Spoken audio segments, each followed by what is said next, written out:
Corona काल में अच्छी खबर गाहे बगाहे ही सुनने को मिलती है, नहीं तो ये दौर तो केवल बुरी खबरों के फैलने का है। बुरी खबरों का ऐसा काल आया है कि लोग 2020 को ही बुरी खबरों का साल मानने लगे हैं। अब ये कितना सच है, ये तो साल खत्म होने के बाद ही पता चलेगा। अभी तक लॉकडाउन के चलते कोरोना को कंट्रोल में रखकर लोगों की सेहत को तो जैसे तैसे बचाने की कोशिश की गई है, लेकिन लोगों की जेब पर इस कोरोना का सबसे भयानक अटैक हुआ है। नौकरियों पर तलवार लटक गई है। अगर नौकरी बची है तो सैलरी कट के वार से लहूलुहान हो गई है। इन सब का सीधा रिश्ता वैसे तो अर्थव्यवस्था से है। अर्थव्यवस्था को लेकर हाल ही में एक लेखक ने कहा था कि इसकी खबरें टीवी पर आते ही लोग चैनल बदल लेते हैं। ऐसे में हम आपको बताएंगे कि चैनल ना बदलें।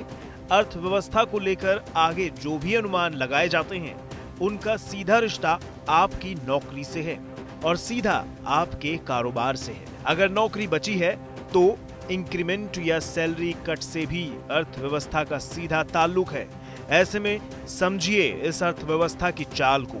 एकदम आसान भाषा में इस खबर को कि आगे चलकर अगर आप बेरोजगार हैं तो नौकरी मिलने की कितनी उम्मीद है, और अगर रोजगार मिला हुआ है तो बेरोजगार होने का कितना खतरा है।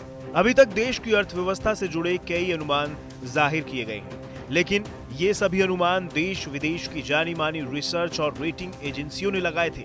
अब सबसे भरोसेमंद और सटीक अनुमान सामने आया है, आरबीआई का।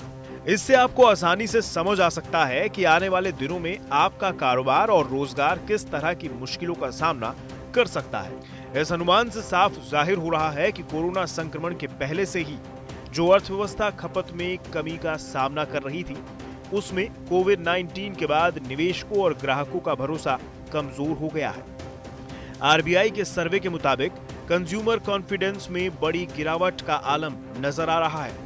इसके मुताबिक मार्च में कंज्यूमर कॉन्फिडेंस इंडेक्स 115 पर था, जो मई में घटकर 97.9 पर आ गया है। ये मार्च 2014 के बाद का सबसे निचला स्तर है, लेकिन हालात अभी भी सबसे खराब दौर के नजदीक नहीं पहुंचे हैं। इस इंडेक्स में आगे भी बेहतरी की गुंजाइश नहीं दिखती।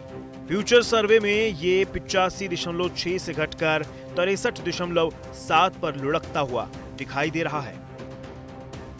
अब जब ग्राहकों का भरोसा ही टूट चुका है तो फिर वो खरीदारी करने से भी हिचकिचाएंगे, जिसके नतीजे में खपत घटेगी और ग्राहकों की ये बेरुखी कारोबार को कमजोर करेगी, जिससे आखिरकार गाज नौकरियों और सैलरी पर पड़ेगी। सर्वे में आगे कहा गया है कि 2020-21 के दौरान विकास दर में 1.5% की गिरावट आ सकती है। इसी से अंदाजा लगाया जा सकता है कि इस साल आमदनी के मोर्चे पर कैसी कड़ी चोट हो सकती है। लेकिन ये साल अगर आगे भी बुरी खबरों के दौर से बाहर निकलने की इजाजत नहीं दे रहा है तो आने वाला साल जरूर खुशखबरी की सौगात लेकर आ सकता है। आरबीआई के मुताबिक 2021-22 में इकोनॉमी में रफ्तार लौट सकती है और विकास दर 7.2% की रफ्तार से बढ़ोतरी दर्ज करा सकती है। लेकिन इस रफ्तार में बड़ी तेजी की एक वजह लो बेस इफेक्ट भी होगा।